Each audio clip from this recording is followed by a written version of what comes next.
Hello friends, welcome to my channel. तो चलिए आज देखते हैं ज्योग्राफी से 10 क्वेश्चन। ठीक है, तो ज्योग्राफी का 10वां दिन और आज 60 क्वेश्चन पूरा हो जाएंगे। तो आइए देखते हैं। पंजाब के मैदान के बारे में निम्नलिखित में से कौन सा कथन सत्य है। तो पहला यहाँ पढ़ सकते हैं कि इस क्षेत्र में दुआओं की संख्या बहुत अधिक है। रावी और ब्यास के दुआओं को विश्व दुआओं कहा जाता है। तीसरा है ब्यास और सतलज के बीच के दुआओं को वारी दुआओं कहते हैं। तो यहाँ पे आप देख सकते हैं कि जो कथन है पहला ही सही है, सिर्फ बाकी दो गलती है। रावी और ब्यास के दुआओं को वारी दुआओं और ब्यास और सतलज के बीच के दुआओं को विश्व दुआओं कहते हैं। ठीक है, एक दो को इंटरचेंज कर देंगे तो सही हो जाएगा। तो यहाँ पे सिर्फ केवल एक आंसर हो जाएगा, ऑप्शन ए। ठीक है, यहाँ पे वही सुधार के बता दिया गया है। फिर से इसको पढ़ सकते हैं। इस क्षेत्र में दुआओं की संख्या बहुत अधिक है। रावी और ब्यास की दुआओं को बारी दुआओं कहा जाता है। ब्यास और सतलज के बीच की दुआओं को विश्व दुआओं कहा जाता है। ठीक है, आगे देखते हैं। निम्नलिखित में कौन सा कथन गंगा के मैदान या मध्यवर्ती मैदान के बारे में सत्य है। यमुना नदी से लेकर पूर्व में बांग्लादेश की पश्चिमी सीमा तक विस्तृत मैदान को गंगा मैदान कहते हैं। इसका विस्तार 1400 किलोमीटर की लंबाई में घग्गर तथा तीस्ता नदियों के मध्य है। इस मैदान का ढाल सामान्यतः उत्तर पश्चिम से दक्षिण पूर्व की ओर है। तो यहाँ पे तीनों कथन जो है ना सही है, ऑप्शन डी हो जाएगा आंसर। चलिए फिर से देख सकते हैं उसी पॉइंट को। यमुना नदी से लेकर पूर्व में बांग्लादेश की पश्चिम सीमा तक विस्तृत मैदान को गंगा मैदान कहते हैं। इसका विस्तार 1400 किलोमीटर की लंबाई में घग्गर तथा तीस्ता नदियों के मध्य है। इस मैदान का ढाल सामान्यतः उत्तर पश्चिम से दक्षिण पूर्व की ओर है। आगे है, निम्नलिखित में कौन सा ऊपरी गंगा मैदान का लघु इकाइयाँ हैं। गंगा यमुना दोआब, रुहेलखंड मैदान, अवध मैदान। तो गंगा यमुना दोआब है, रुहेलखंड मैदान है, अवध मैदान है। तीनों जो है ना ये जो है गंगा मैदान का लघु इकाई है। तो ऊपरी गंगा मैदान, यह गंगा मैदान का ऊपरी भाग है जो उत्तर में शिवालिक, पश्चिम में यमुना नदी, दक्षिण में प्रायद्वीपीय पठार तथा पूर्व में 100 मीटर की समुच्च रेखा द्वारा सीमांकित किया जाता है। इस मैदान की 3 लघु इकाइयाँ हैं, गंगा यमुना दोआब, दूसरा है रुहेलखंड मैदान तथा तीसरा है अवध मैदान।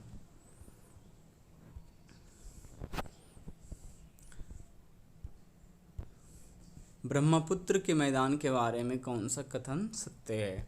इस मैदान का ढाल क्रमशः दक्षिण पूर्व से उत्तर पूर्व की ओर है। दूसरा है ब्रह्मपुत्र नदी इस मैदान के मध्य से गुजरती है। ब्रह्मपुत्र घाटी का मैदान नदी द्वीप और बालू रोधिकाओं की उपस्थिति के लिए जाना जाता है। चौथा है, यहाँ नदियों के बार बार रास्ता बदलने के कारण बाढ़ की आवृत्ति अधिक है। तो यहाँ पे पहला दूसरा तीसरा चौथा जो है सही है, लेकिन पहला गलती है, इसीलिए आंसर ऑप्शन सी हो जाएगा। यहाँ देख सकते हैं कि इस मैदान का ढाल क्रमशः उत्तर पूर्व से दक्षिण पूर्व की ओर है। ठीक है, बाकी पॉइंट तो वही है। आगे देखते हैं। भौतिक आकृतियों की भिन्नता के आधार पर उत्तरी मैदानों का विभाजन निम्नलिखित में से कौन सा है। भावर, तराई, वांगर, खादर। तो भौतिक आकृतियों की भिन्नता के आधार पर उत्तरी मैदान का विभाजन निम्नलिखित में से कौन सा है। तो ये चारों है। ठीक है ना, भावर है, तराई है, वांगर है, खादर है।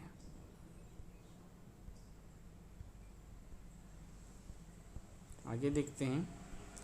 भावर के बारे में निम्नलिखित में से कौन सा कथन सत्य है। उत्तर भारत में शिवालिक या उप हिमालय क्षेत्र के समांतर फैले समतल मैदान को भावर कहा जाता है। ठीक है, तो शिवालिक के समांतर जो हिमालय के उत्तर में जो स्थित क्षेत्र है वो भावर क्षेत्र कहलाता है। कारण भावर मैदान पश्चिम में संकरे और पूर्व में चौड़े हैं। ध्यान दें, भावर मैदान पश्चिम में चौड़े हैं और पूर्व में संकरे हैं। यह भाग कृषि कार्यों के लिए उपयुक्त नहीं है। तो ऑप्शन 1 और 2 सही है, दूसरा तो गलती है। पूछा जा रहा है सत्य कौन है, तो सत्य हो जाएगा 1 और 3। यहाँ पे भावर मैदान पश्चिम में चौड़ा है और पूर्व में संकरा है, ये याद रखना है। ठीक है, यहाँ डिस्क्रिप्शन में कुछ एक्स्ट्रा है, इसलिए फिर से पढ़ लेते हैं। उत्तर भारत में शिवालिक या उप हिमालय क्षेत्र के समांतर फैले समतल मैदान को भावर कहा जाता है। भाबर मैदान पश्चिम में चौड़े और पूर्व में संकरे हैं। यह भाग कृषि कार्यों के लिए उपयुक्त नहीं है। यह क्षेत्र शिवालिक की गिरिपाद प्रदेश में सिंधु से लेकर तिस्ता तक अविच्छिन्न रूप से 8 से 16 किलोमीटर की चौड़ाई के पट्टी में विस्तृत है। कंकड़ पत्थरों की अधिकता के कारण इसमें इतनी कंकड़ पत्थरों की अधिकता के कारण इसमें इतनी अधिक सरंध्रता पाई जाती है, पोरस जिसको बोल सकते हैं सरंध्रता को, कि यहाँ छोटी नदियाँ विलीन हो जाती है। ठीक है, ये भावर क्षेत्र में जो छोटी छोटी नदियाँ हैं आकर विलीन हो जाती है, ऐसा है। आइए देखते हैं तराई के बारे में निम्नलिखित में कौन सा कथन सत्य है। भावर के दक्षिण में यह 15 से 30 किलोमीटर चौड़ी दलदली पेटी है, जहाँ नदियाँ धरातल पर पुनः प्रकट होती है तथा दलदली क्षेत्रों का निर्माण करती है। तो ये कथन सही है। वनों के स्थान पर अन्य भूमि उपयोगों के विस्तार, विशेषकर कृषि से यहाँ पर पर्यावरणीय समस्याएं उत्पन्न हुई है। तो यहाँ का आंसर हो जाएगा ऑप्शन सी। दोनों कथन जो है सही है। चलिए आते हैं, भावर के दक्षिण में यह 1530 किलोमीटर चौड़ी दलदली पेटी है, जहाँ नदियाँ धरातल पर पुनः प्रकट होती है तथा दलदली क्षेत्रों का निर्माण करती है। तराई क्षेत्र का विस्तार वर्षा की अधिकता के कारण पश्चिम की तुलना में पूर्व में अधिक पाया जाता है। इस प्रदेश में अत्यधिक नमी, जल उपलब्धता, सघन वन तथा जैव विविधता पाई जाती है।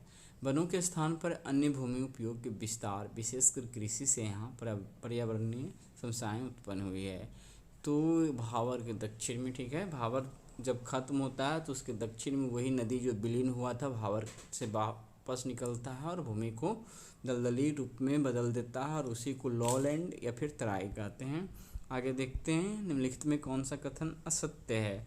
उत्तरी मैदानों का सबसे विशालतम भाग पुरानी जलोढ़ मृदा से बना है, जो नदियों के बाढ़ वाले मैदान के नीचे स्थित है। दूसरा पॉइंट भी पढ़ते हैं, यह क्षेत्र नदी की बाढ़ सीमा से ऊपर स्थित पुराने जड़ोलक चबूतरे हैं। अब दोनों एक दूसरे का विपरीत है, दोनों में से कोई एक कथन सही होगा। तो इस प्रकार का क्वेश्चन में क्या है, 50% अब छट गया कि एक को ही सही करना है। ठीक है, तो यहाँ पे दूसरा ही सही है। ठीक है, ये क्षेत्र नदी की बाढ़ सीमा से ऊपर स्थित पुराने जड़ोलक चबूतरे हैं, पहला गलती हो जाएगा। चलिए इसी को देखते हैं कि उत्तरी मैदानों का सबसे विशालतम भाग पुरानी जलोढ़ मृदा से बना है, जो नदियों के बाढ़ वाले मैदान के ऊपर स्थित है तथा वेदिका जैसी आकृति प्रदर्शित करती है। इस भाग को वांगर के नाम से जाना जाता है। साथ ही साथ ध्यान देना है कि पुरानी जलोढ़ मृदा को वांगर कहते हैं, जिससे स्थानीय भाषा में कंकड़ भी कहा जाता है। ये क्षेत्र नदी के बाढ़ की सीमा से ऊपर स्थित पुराने जड़ोलक चबूतरे हैं। ठीक है, उसी कथन को दूसरे तरीके से कहा गया। इनकी ऊंचाई कहीं कहीं पर 30 मीटर तक है। यहाँ पर पाई जाने वाली कांप मृदा का रंग गहरा है, जिसमें शुद्ध कैल्शियम कार्बोनेट की ग्रंथियाँ पाई जाती है। आगे देखते हैं, निम्नलिखित में कौन सा कथन सत्य है। थार मरुस्थल अरावली पहाड़ियों के उत्तर पश्चिम किनारे पर स्थित है। ठीक है, थार मरुस्थल में वार्षिक वर्षा 15 सेंटीमीटर से भी कम होती है, जिसके परिणाम स्वरूप यह शुष्क और वनस्पति रहित क्षेत्र है। लूनी नदी भारत में अंतःस्थलीय प्रवाह की सबसे लंबी नदी है। तो ये तीनों कथन यहाँ पे सही है, इसलिए ऑप्शन डी हो जाएगा आंसर। ठीक है, थार मरुस्थल अरावली पहाड़ी के उत्तर पश्चिम किनारे पर स्थित है। थार मरुस्थल में वार्षिक वर्षा 15 सेंटीमीटर से भी कम होती है, जिसके परिणाम स्वरूप यह शुष्क और वनस्पति रहित क्षेत्र है। लूनी नदी भारत में अंतःस्थलीय प्रवाह की सबसे लंबी नदी है।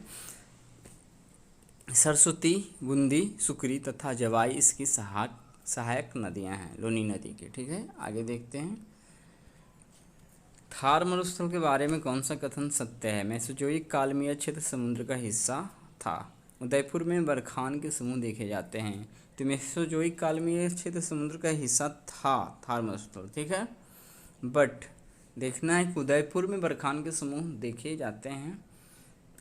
यहाँ पे आंसर होगा जैसलमेर में बरखान के समूह देखे जाते हैं। ठीक है, तो केवल एक आंसर होगा, ऑप्शन ए आंसर होना चाहिए। ठीक है, आइए देखते हैं, मेसोजोइक काल में यह क्षेत्र समुद्र का हिस्सा था। यहाँ की प्रमुख स्थल की रीतियाँ स्थानांतरी रेतीले टीले, छत्रक चट्टानें और मरुधान के रूप में मिलती है। बरखान, जिसको बोलते हैं अर्धचंद्राकार वालों का टीला, का विस्तार बहुत अधिक क्षेत्र पर हुआ, लेकिन लंबट टीले भारत पाकिस्तान सीमा के समीप प्रमुखता से पाए जाते हैं। जैसलमेर में बरखान के समूह देखे जाते हैं।